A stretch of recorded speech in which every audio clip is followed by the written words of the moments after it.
Bad period কাটানোর পর মৎস্যজীবীরা রূপালী শস্যের আগমন শিলিগুড়ি বাজারে। ব্যাড পিরিয়ড কাটানোর পর মৎস্যজীবীরা তাদের ট্রলার ও মালিকদের মুখে ফুটল হাসি। ব্যাড পিরিয়ড কাটানোর পর অবশেষে 15 জুন থেকে সমুদ্রে মৎস্য শিকার।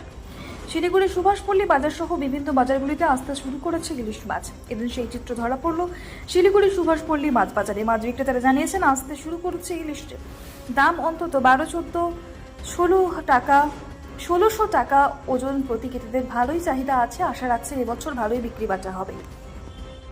ইলিশ মাছ তো চলে এসছে মার্কেটে, প্রচুর খুব ভালো ইলিশ পাওয়া যাচ্ছে এখন। হ্যাঁ, কিন্তু আজকে খুব ভালো ছিল না, এই কটা দিন ধরে প্রচুর। আপনি কি ক্রেতা না আপনার? হ্যাঁ, ক্রেতা। আচ্ছা, তো কি মনে করছেন এবার কেমন আসবে বাজারে?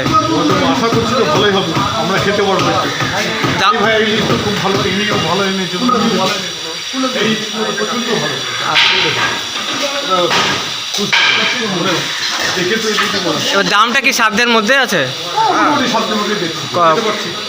কত করে আছে দাম? 1400। আচ্ছা, আপনার বাড়ি কোথায়? আপনার নামটা?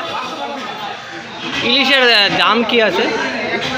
1200, 1400, 1600, কেমন বাজারে এসেছে ইলিশ?